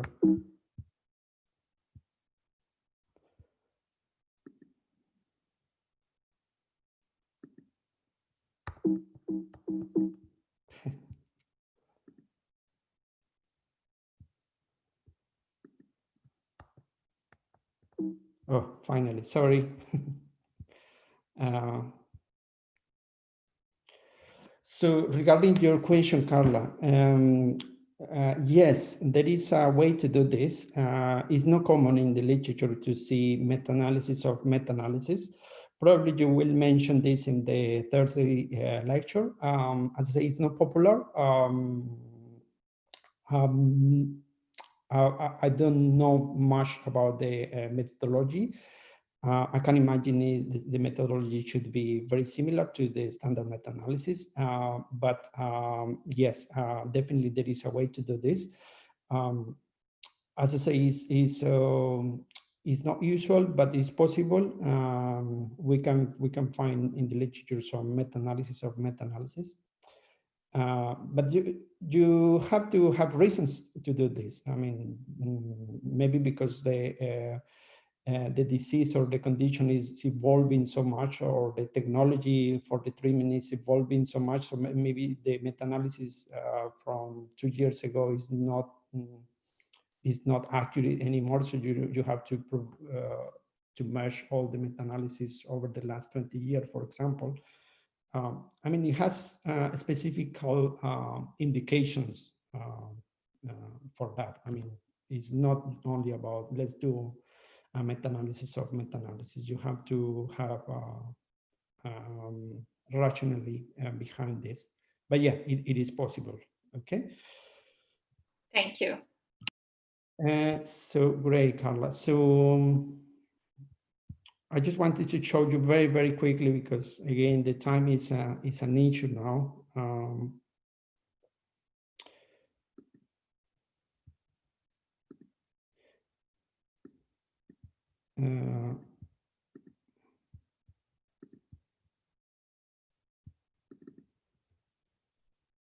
Great. Am I sharing now? I'm just trying to show you a paper, a PDF paper. Am I sharing my screen? Yes. Yes. Great. So this is a Brazilian meta-analysis, which I consider a very good quality meta-analysis. And I'm going to show you why. I'm going to go, by the way, this is something that I came across a few days ago. Is meta-analysis regarding the effectiveness of teaching strategies on the development of critical thinking in undergraduate nursing studies. So they did a meta-analysis. Basically, they were comparing two teaching methodologies. They were comparing the teacher-centered methodology against the student-centered methodology. But what I would like to show you here is, I'm just going to read very quickly here, because I think it was a very nice methodology that they use. And it's not usual to see this. I mean, as I say, most of people just go for the PubMed, go for the Embase, and that's it. But look at this methodology. I mean, it's a really nice one. So they said methodology, systematic review and meta-analysis guide by recommendations of Joanna Brain's Institute. As I say, this is a Brazilian work. And look at this. And the preferred reported items for systematic reviews and meta-analysis, which is the Prisma. So the systematic review protocol was published somewhere else and registered. They registered the meta-analysis in the Prospero databases. So regarding the database search, so they say that a preliminary search in the database, Cochrane database of systematic reviews. So they were based the search on the this Cochrane database of systematic reviews. They use another sources here, which are databases from the field of nursing. They use a PubMed, they use a Prosper, and then they say that none of these studies was designed based on the aims of the present study. So they described the inclusion criteria. So inclusion criteria for the present systematic review were studies of randomized clinical trials published in full in Portuguese, in Spanish, or English, and having the aim of researching the effectiveness of teaching strategies on development of critical thinking. They describe the PICO's strategy, okay, how they did that. And then they say that the PICO component were combined using the Boolean operator OR, and the components of the acronym were combined with the Boolean operator AND, which is what I explained to you before. And then regarding the search, they say that the search was conducted from September to December, and the database used were PubMed. This database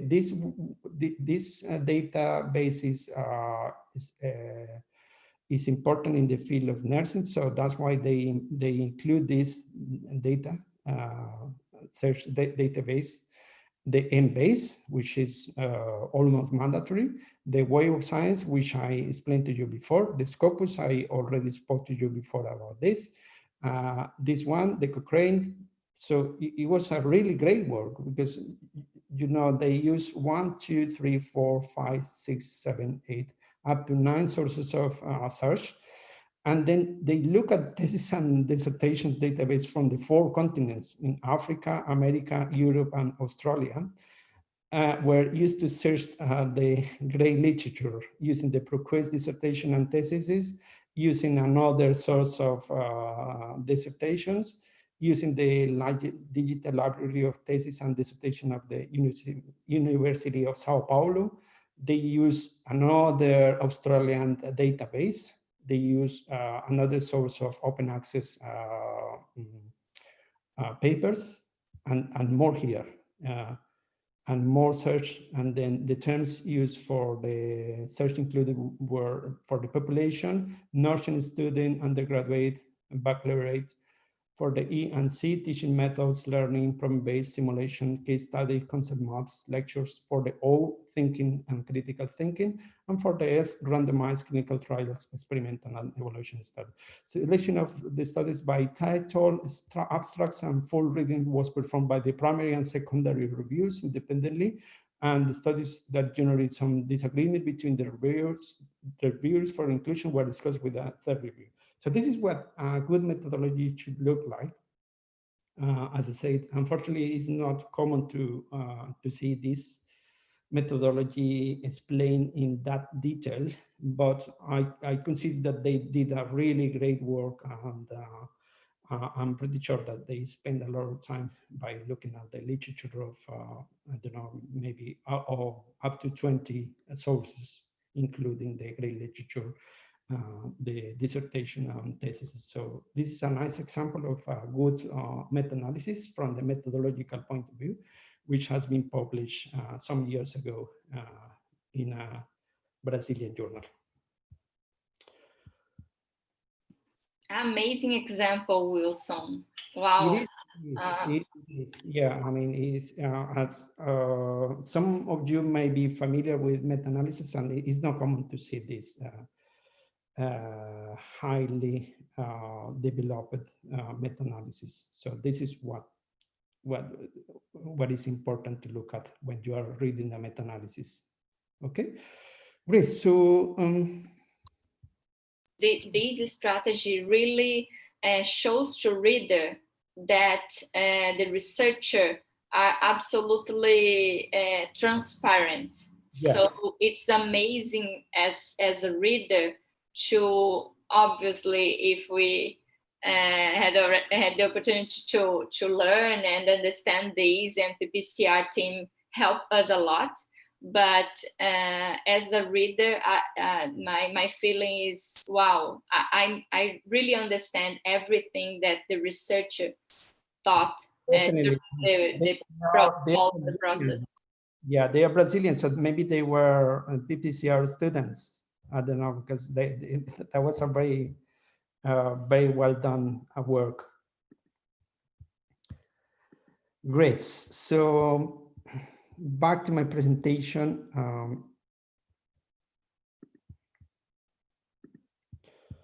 Right, so we talk about this. I need to talk about a couple of things more. Okay, I still need to think about the time. But anyway, let's continue with this. So this is important as well. So I'm going to be a little bit quick now because the time is a problem now. So the outcomes might be continuous, but might be dichotomous, might be ordinal, binomial, and time to event, or even counts, or infrequent events. So the reason to bring this slide is that I have spoken about homogeneity, heterogeneity, but what do I mean by homogeneity and heterogeneity? So, so whenever you are comparing studies, it's very difficult to find a clinical trial exactly examining the same population, exactly doing the same intervention in the same environment, and with the same comparison and with the same outcome. It's really difficult to find at least two studies exactly the same. So at some extent, those studies will have heterogeneity. And the heterogeneity or homogeneity are referred to the fact that they might be different in terms of the population, or those studies might be different in terms of the intervention, or those studies might be different in terms of the time or the outcome. Any of those sources might be a source of heterogeneity. So, as I said, it's really, really, really unusual to have at least two studies literally the same, looking at the same population. So in terms of the outcomes, in order to combine those results, in order to combine those studies, you have to have the same outcome for that study. For example, let's say that you found, I don't know, maybe 20 papers, but then one paper is looking at on a continuous outcome, and then the other paper is looking at the dichotomous, and then the other is binomial. There's no way to compare this, unfortunately. So you have to compare the same outcomes, the same effect measures in the case of the randomized clinical trials, or the same measures of association in terms of the observational trials, okay? So when you are comparing, when your outcome is continuous, there are two types of effect measures, which are the mean difference and the standardized mean difference. When your outcome is dichotomous, so there are four ways to do this. The effect measurements are the odds ratio, the risk ratio, the risk difference, and the number needed to treat. Remember that the odds ratio and the risk ratio is not the same. They are methodologically, they are measured different things. And because of this, the odds ratio tends to overestimate the effect if you compare with the risk ratio. And the risk ratio is usually more conservative than the odds ratio. This is really important to know. Don't be confused about the odds ratio and risk ratio, because many people may think that because the interpretation is similar, they tend to think that it's the same, and they are looking at very different things. Okay, it needs to be clear as well, because there is a huge difference between odds ratio and risk ratio. Okay. The risk difference is another way to measure the dichotomous outcomes and number needed to treat as well. Same for all this. I'm not going to go through this because of the time, but I just wanted to point out that you have to be clear with what your outcomes are, okay? In order to do the meta-analysis.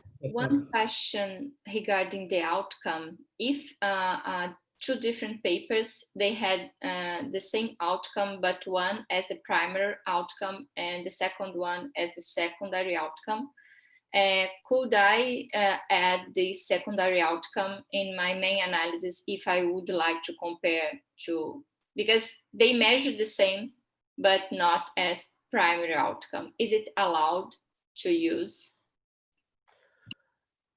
I don't have an answer. That's a very interesting question, Karla, which I have never thought about. But I've never seen this, but I mean, I think it would be possible, but the problem is that you found secondary outcome which might be suitable for your meta-analysis, but then that secondary outcome might be underpowered because it was secondary. I'm not sure really how appropriate would be to include a secondary outcome in your meta-analysis, really. The problem is that possibility of bias, really. And the second problem is the potential lack of power of your secondary outcome in your study. But yeah, I have no an answer for your question, unfortunately. I'm assuming that it is possible, but most of the meta-analysis are just comparing the primary outcomes of the different studies. Maybe if you are having trouble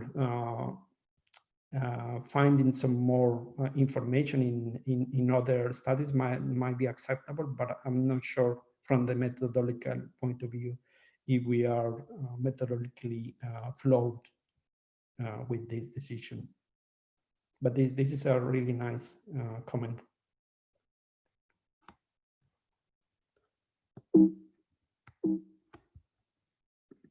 Right. So because tomorrow we are going to talk about the risk ratio and odds ratio, but then one thing that I would like to explain to you is why we use logarithmic transformation for this, because we very often see in the literature the log of the odds ratio or the log of the risk ratio. So so the reason for this is because what you see here is the risk ratio and the odds ratio.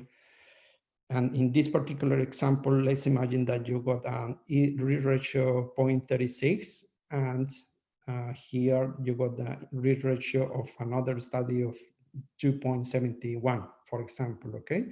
So as you see here, I mean, the distribution is a little bit skewed. So let me just.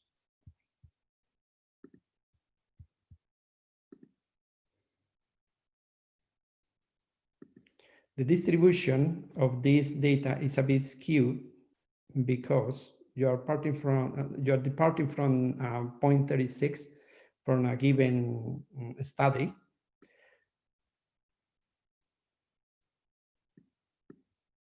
But then it's going to be skewed like this, okay?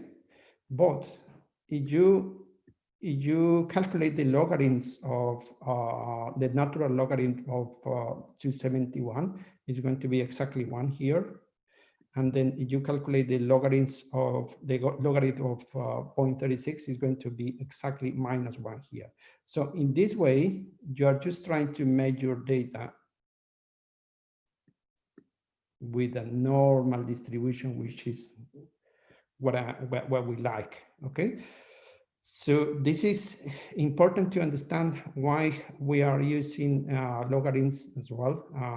I'm hoping that this slide helps you to understand this, because if you describe this in terms of the risk ratio of odds ratio, the distribution is not going to be normal, and this is going to be this is going to have repercussions for the methodological analysis, for the statistical analysis of your data. Okay.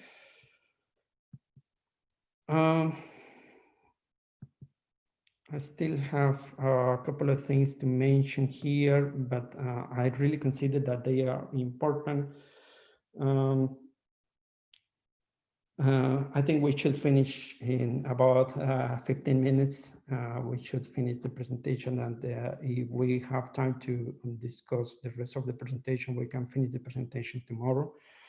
But anyway, so I would like to bring this screen to explain to you the difference between the between group and within group dispersion. Can you remember this concept from somewhere else?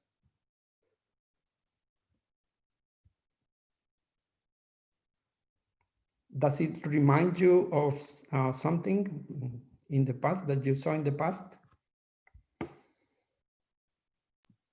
ANOVA. Sample size too. ANOVA is the right answer for this. So so you see the sample here, okay? So when you are randomizing the patients, so let's see that let's imagine that you're randomizing this patient in 5 groups for the treatment, okay? But then you're going to have a between group variance for ANOVA, and you're going to have a within group variance for ANOVA. So what is the within group variance? Is the variance within this group, this particular group, okay? Remember the definition of the variance, which is the square difference of the deviation from the mean divided by the degrees of freedom. But that variance can be calculated for this group. This variance can be calculated for this group and for this group and so on. So this is the within group variance. But since you're going to have a mean here, which is here the mean for each group, so for these 5 groups, you are going to have a between group variance, which is the variance between those groups, okay? So you just need to compare the mean of this group with the grand mean of the whole group, which is the grand mean of this, okay? And this is your between group variance. This is so important to understand in ANOVA, but because as you may remember, the calculation of the F-score is based on the between group variance divided by the within group variance, okay?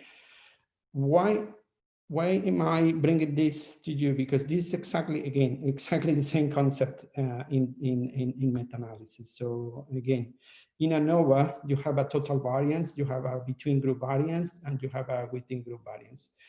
For meta-analysis, and this is really important to understand our lecture tomorrow. So you are going to have a total variance of your studies, not all of the participants anymore, but of your studies. And then you're going to have a between studies, not a between group, but between studies variances and a within studies variance as well. I'm going to explain to you this tomorrow, but I just wanted to give you a nice introduction regarding the between studies variance and the within studies variance, because this is absolutely vital to understand the lecture for tomorrow. So this is another sort of analogy between ANOVA and meta-analysis, because it's exactly the same. And just as an introduction for tomorrow, as I say, the total variance can be divided into 2 large groups, within group studies variance and the between studies variance. And we've spoke about the homogeneity of the studies, the heterogeneity of the studies. So the key concept here is that if you consider that your studies are homogeneous enough and you are not bothered about the heterogeneity, so this is the homogeneity has only the within studies variance. I'm going to explain to you this better with my next slide, okay? But if your studies are heterogeneous, which is unfortunately is the most common finding, so that means that there are 2 sources of variances. Okay, so the first one is the within group variance, and the second one is the between group variance. Sorry, the within studies variance, and the second one is the between studies variance. Okay, so this is why it's so different to, and this is a very important decision in your analysis, because you have to, at some point, you have to decide, oh, this is heterogeneous or this is homogeneous. The only source of variance of the homogeneity is the within studies variance, but there are 2 variances of heterogeneity, which makes the effect size different when you are calculating the different models based on the homogeneity or the heterogeneity. So having said that, so the homogeneity, when you consider that your studies are homogeneous, and this is a big decision again, so you have to go for the fixed effects models, okay? But if you are considering that your studies are heterogeneous, which is commonplace, you have to go for the random effects model. And this is something that I really need you to understand, because if you don't understand this, it's very difficult to get the message from the lecture from tomorrow. So there are two ways to analyze the studies. The first way is the fixed effects model, and the second way is the random effect model, okay? And the decision is based on whether or not the studies were homogeneous or heterogeneous, okay? And we are going to discuss this tomorrow, the difference between the big fixed effects variance and the random effect variance. But then the next question would be, how do you measure the heterogeneity between studies? So there is a test which we are going to talk about tomorrow, which is the Cochrane test. It's a non-parametric test. The null hypothesis is that the treatments are equally effective, and the alternative hypothesis that treatments are not equally effective. And this is a way to measure the heterogeneity, but it doesn't quantify the extent of the heterogeneity. The only way to quantify the extent of the heterogeneity is the EU square test, which we are going to talk about tomorrow as well, okay? So is it clear for everyone? Because this is really important to understand what the difference is between the fixed effects model and the random effects model. Do you have any questions regarding this? I think the concepts are clear, but I'm sure that an example will clarify more what's the real meaning of a fixed affected model and random affected model. But the concepts are really clear, Wilson. The examples are coming tomorrow, but yeah, and I just want you to really understand the concepts.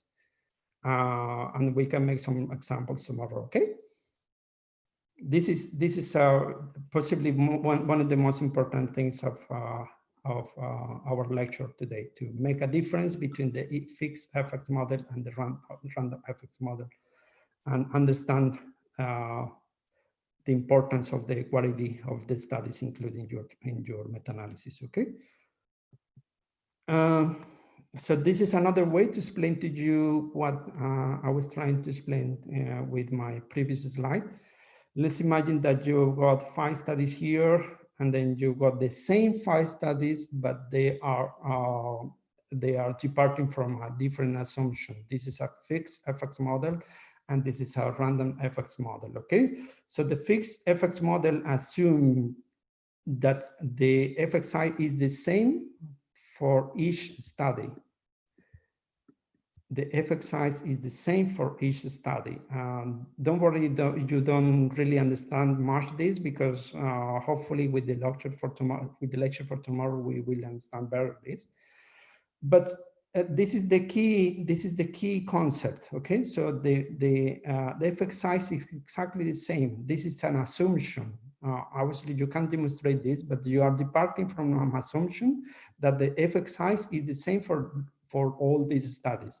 Now, is it common to have the same effect size for every single study? No, it's not common, because all the studies are different.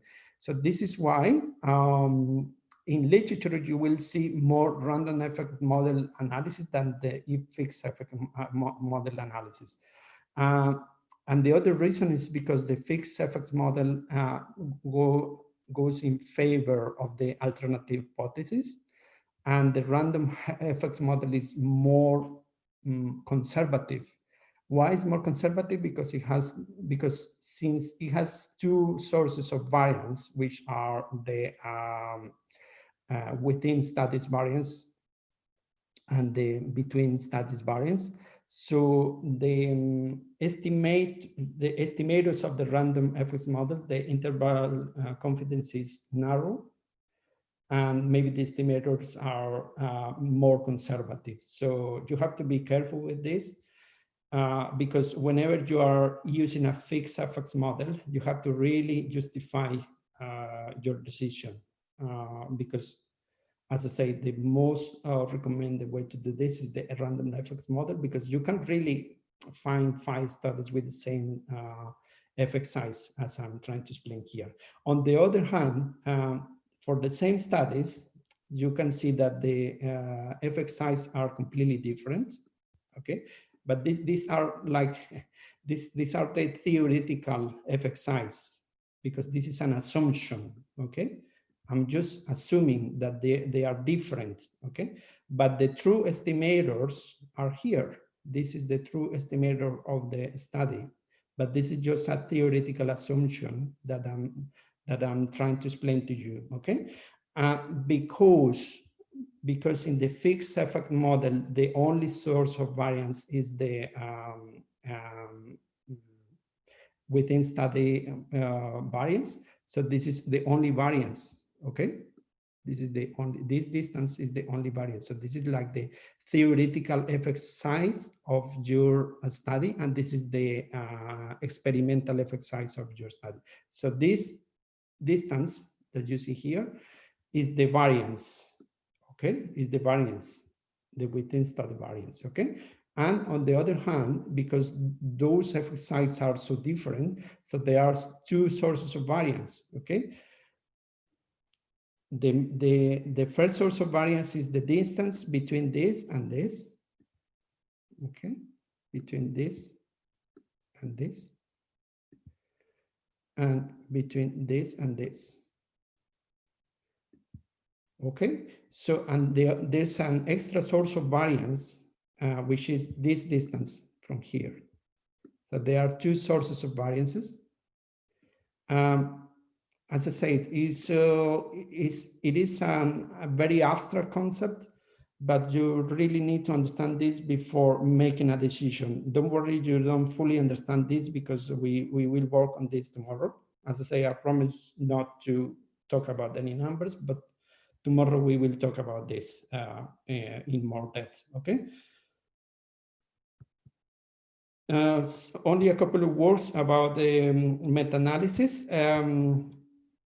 So there is a way to do a quality control of the meta-analysis, which is recommended as well, okay? So let's imagine that you got 5 studies or whatever the studies are.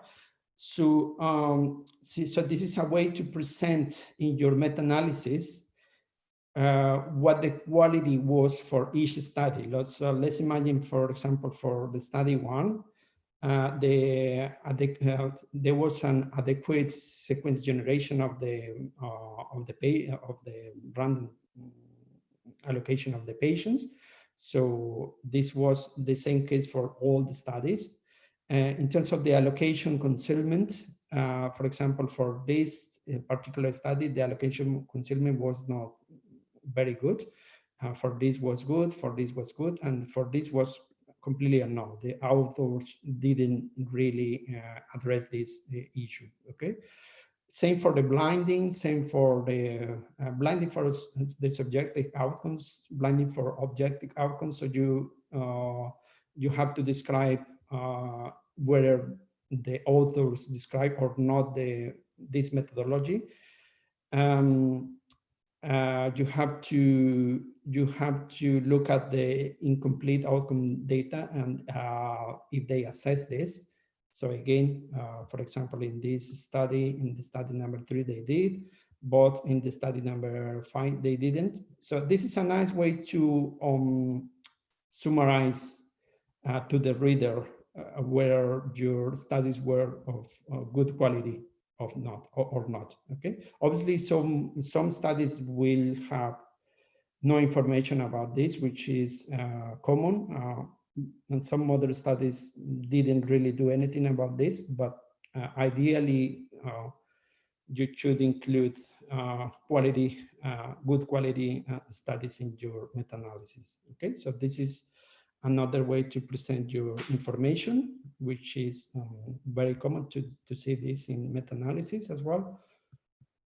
And then just a final comment regarding our next presentation. So we talk about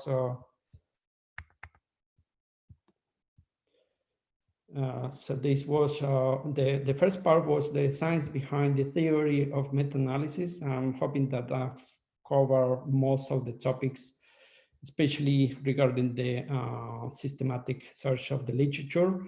And then my second part is going to be meta-analysis part 2, the maths behind the numbers. So as you might have noticed, I didn't use any numbers today, but the numbers are coming from tomorrow. So you are very welcome to join us.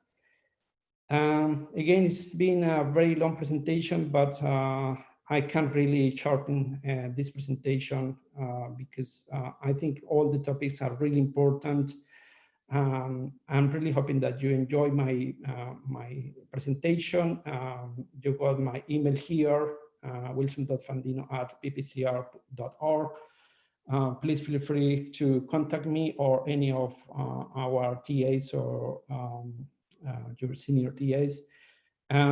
Thank you very much, everyone. Thank you, Alma. Thank you.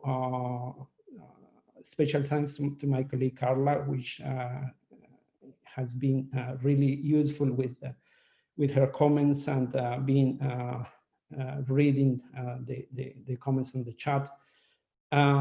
So great. Enjoy the rest of your Sunday. Nice to see you all.